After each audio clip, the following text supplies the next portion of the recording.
Dr. Hickenbottom over at the Animal Hospital of Roxbury, and I'm going to talk to you today about the different types of cat surgeries we do. We already talked about spaying and neutering, so these are the others. Dr. Hickenbottom, what types of surgeries might my cat need during their life? Yeah, so cats can sometimes need, hopefully they only get one surgery where they get, spayed or neutered. But there are other surgeries that they'll sometimes need, like if a cat eats something that it shouldn't, it could have a foreign body exploratory. If they have dental disease, they could need a dental cleaning and potential extractions. And that is another one that all cats will need at some point in their lives. Potential mass removals is another one if they grow lumps or bumps that they shouldn't have. Eye surgeries, or potential if they get into an accident or get bit by something. Sometimes they'll need other surgeries like that. How do I prepare my cat for surgery?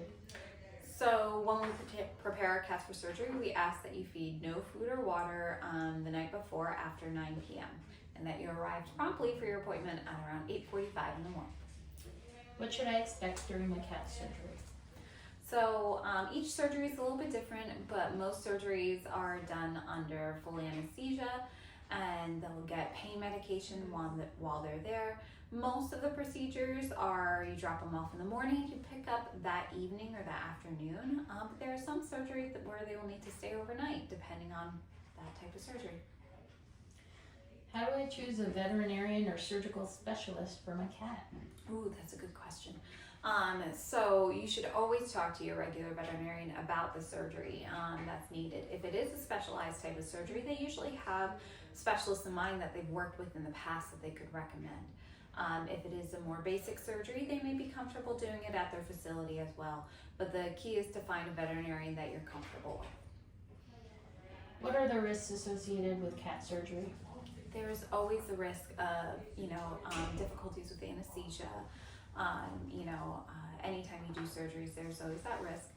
And then you have the potential complications of, an incision site getting infected, the sutures failing or falling out. And so your typical risks like that. And we go over all of those risks with you, usually before surgery and after surgery as well. How is anesthesia used in cat surgery, and is it safe? Another good question. So anesthesia in cats, we typically do a combination of both injectable and inhaled anesthetics. Usually most of our cats, we use a protocol that you actually start off with some pain and anxiety medication the night before and again the morning of. That helps them to be a little bit more relaxed when they're here, but it also has them getting pain medication before surgery starts, which is really important. Once they're here, they usually will get another medication injectable that makes them kind of sleepy and super relaxed. Then they get an IV catheter placed in their arm, which is how they get their actual anesthetic given. Once they are fully asleep, they're all intubated and then put on isoflurane or a gas anesthetic, which helps keep them asleep and lets us monitor. And then we monitor all of their vitals. What are the common signs of complications after surgery in cats? So depending on the type of surgery, you always want to watch their incisions, but we look for signs like redness, swelling, discharge, pain or discomfort at the incision site, and then changes in appetite or behavior, and that should all be brought to your veterinarian's notice if you see it. How can I care for my cat during the post-surgery recovery period? So we strongly recommend, depending on the type of surgery, some don't actually need it, but we usually recommend a rest period for usually up to about 2 weeks or so after surgery.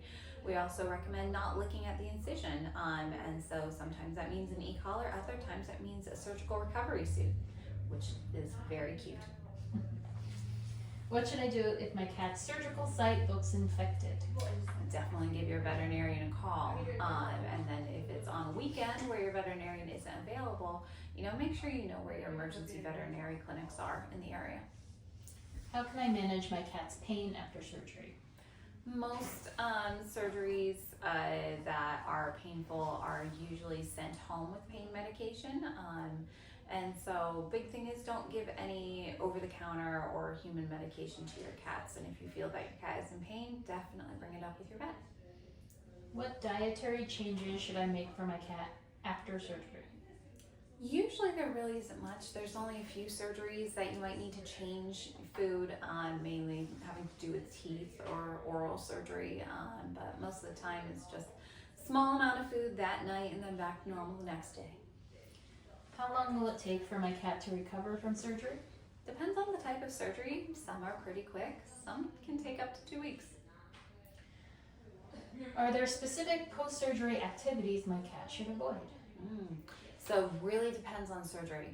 Big surgeries like spay and neuters, foreign body removals, laparotomies where we're going into the abdomen, those really need to be confined for about 2 weeks, and to try and avoid jumping and roughhousing and playing.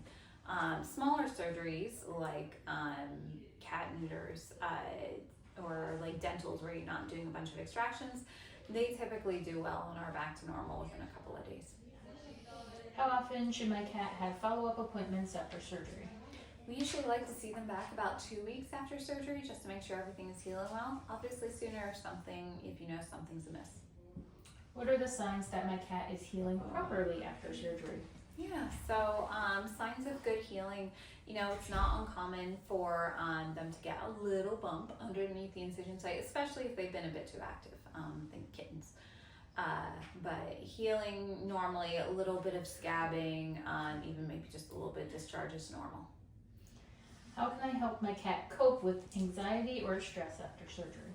So if your cat is a nervous Nelly and gets a bit stressed out, especially with like e-collars and those type of things, we can always recommend gabapentin, which can help both for pain and for anxiety. What should I do if my cat refuses to eat or drink after surgery? Ooh, definitely call your vet. That could become a big problem. Are there any long-term effects or care requirements after surgery? Generally no. Generally no. How do I prepare my home for a cat recovering from surgery? Usually you don't have to change too much. If you can, try and find an area where you can find them that's going to limit their amount of running and roughhousing and playing, or a place where you can keep them kind of by themselves and calm and quiet. When should I contact the vet about concerns after my cat's surgery? So anytime that you're seeing redness, discharge, swelling, warmth, pain, or your cat's acting abnormal, not wanting to eat, not wanting to drink, acting painful, definitely should be brought up to your veterinarian. If you have any questions about cat surgery, give us a call at 973-691-1771.